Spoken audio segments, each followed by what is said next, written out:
I mean, you mean like protests or whatever? Yeah, like stuff like that? Like the Antifas. Not that I've really heard of. I mean...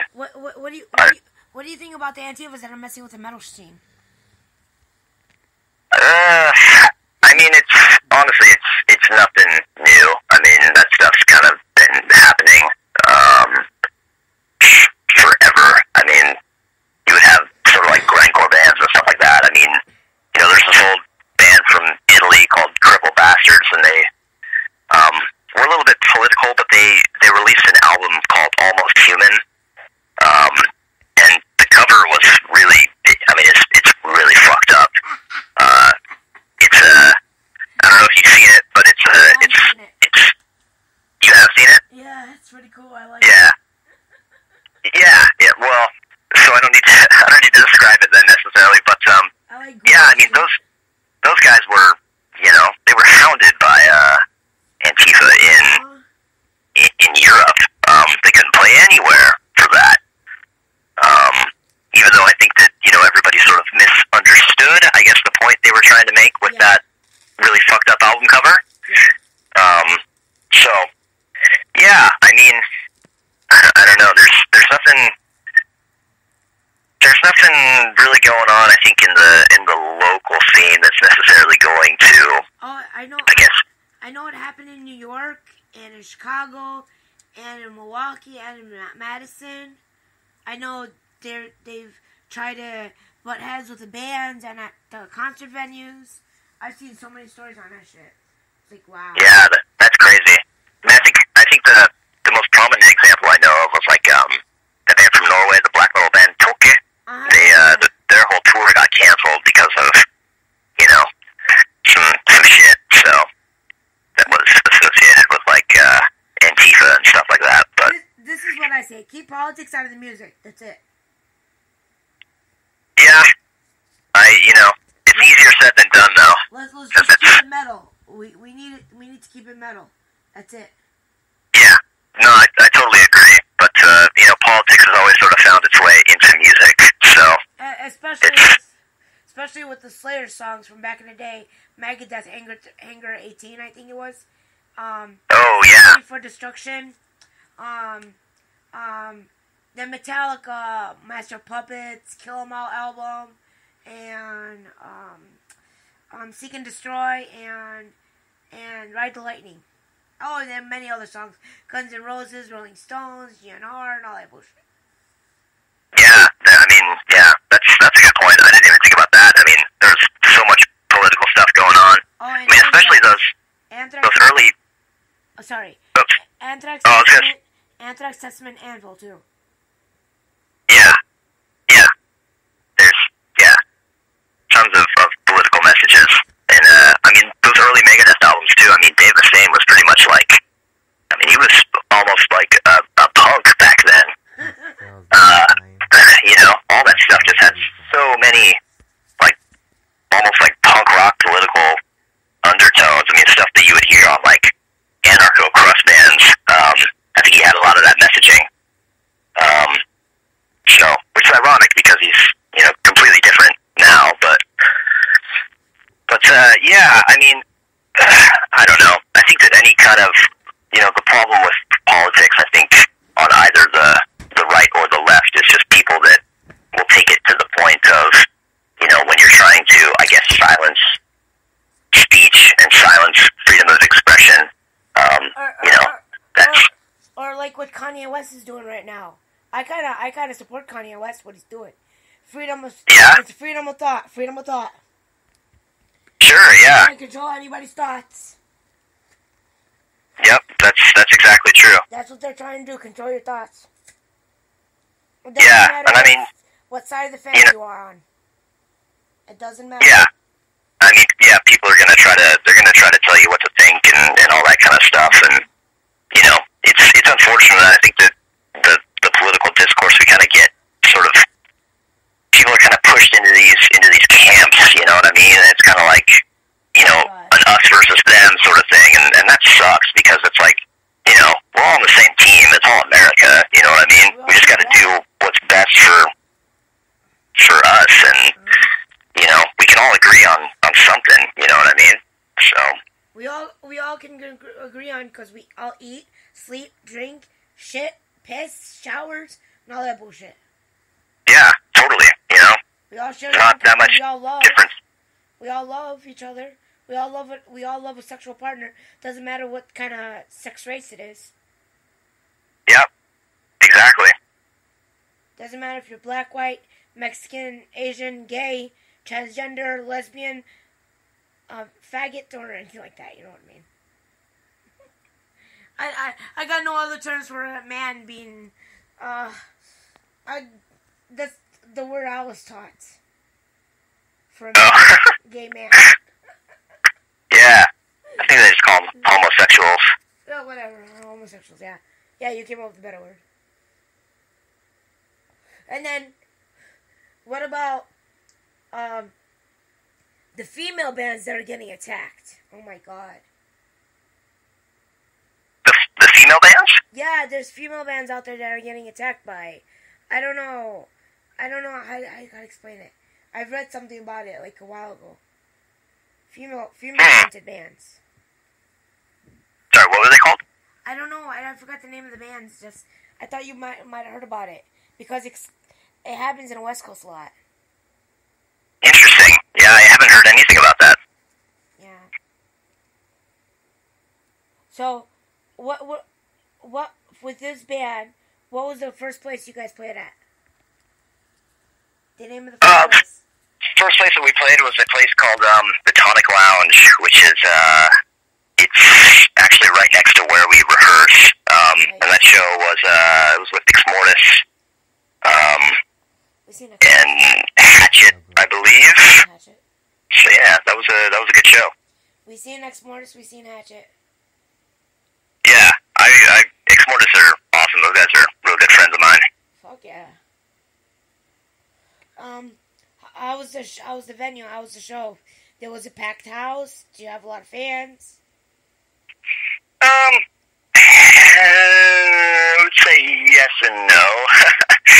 that particular venue is kind of weird. It's sort of like it's kind of like a bar that they just sort of turned into kind of like a DIY concert spot, you know? Okay. So it can be kind of hit or miss as far as the promotion goes. And the sound there is not ideal, but it is getting better to their credit. We've in Portland we've kind of had an issue lately, and this sort of happens, you know, every so often. You know, it's kind of just a cycle, I guess, of the music scene in a town or whatever. But you know, the venues that play music will kind of pop up, and then they'll kind of go under, and then other ones will pop up to take their place, and then those ones will go out of business, and on and on and on. The cycle continues. So right now we're kind of in a spot where a lot of the venues have just kind of gone under, and they've sort of stopped putting on music for whatever reason. So that'll turn around.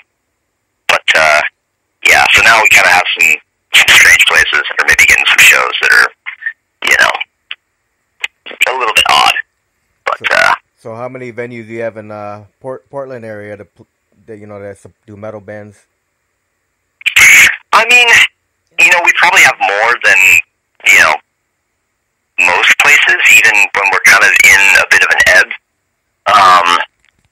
But I would say, I mean, you know, there's probably like 10 or so. That's it, 10?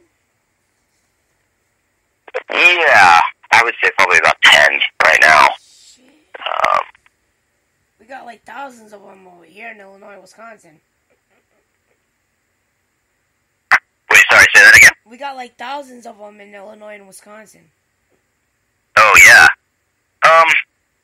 Yeah, I mean, I'm trying to think of places that would specifically just play like, you know, metal or whatever, and would maybe kind of host a band like our level.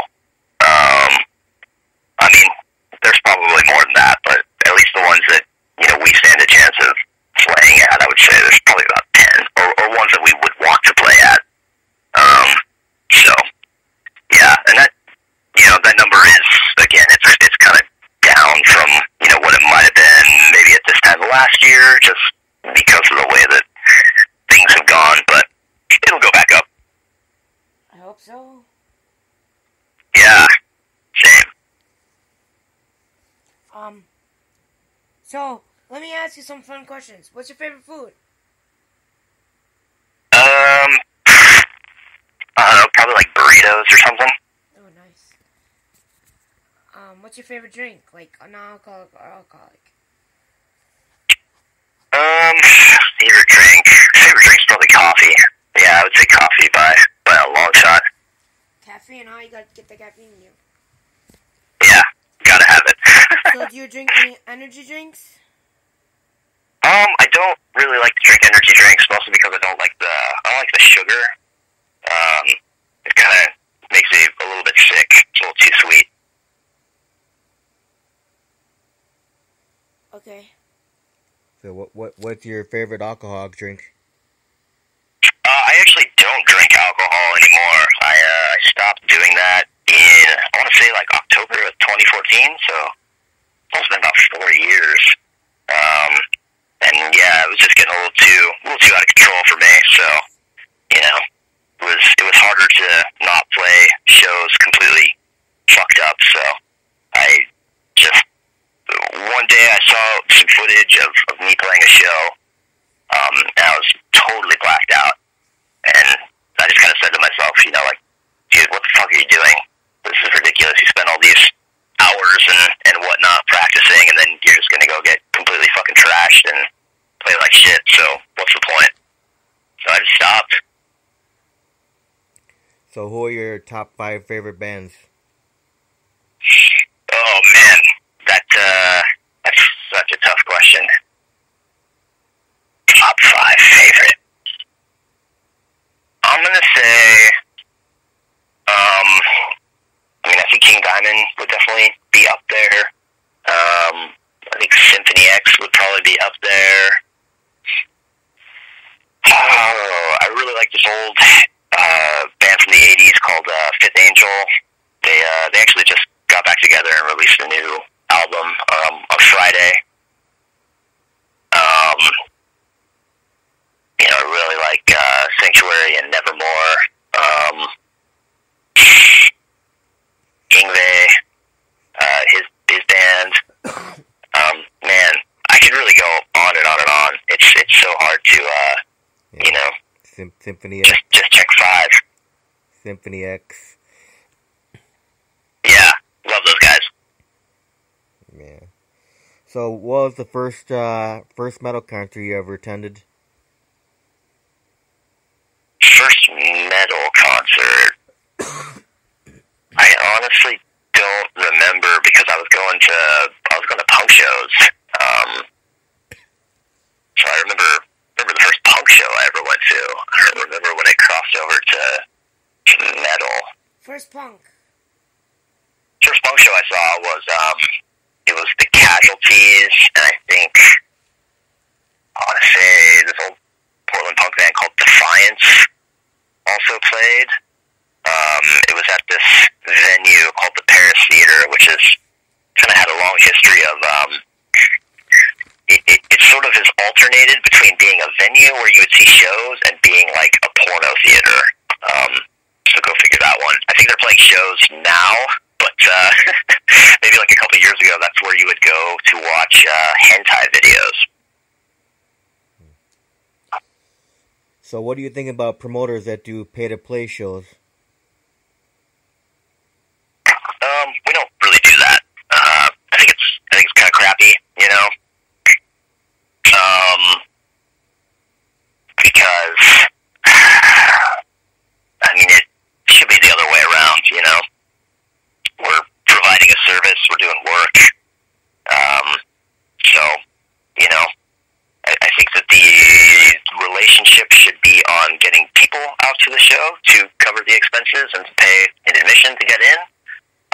That seems like a no-brainer, not necessarily having the bands pay to cover expenses and costs or whatever, you know. And if the argument is like, well, you know, this band, blah, blah, blah, doesn't have enough draw, you know, then don't book the bands and put it on the bands to, you know, kind of work social media, I guess, a little bit more to kind of get a little more buzz going. I mean, we live in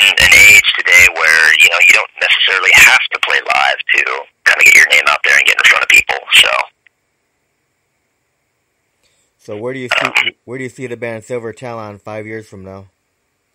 5 years. I hope we have a couple albums out under our belt. I hope we're getting on, some bigger national tours, kind of opening for some bigger bands, and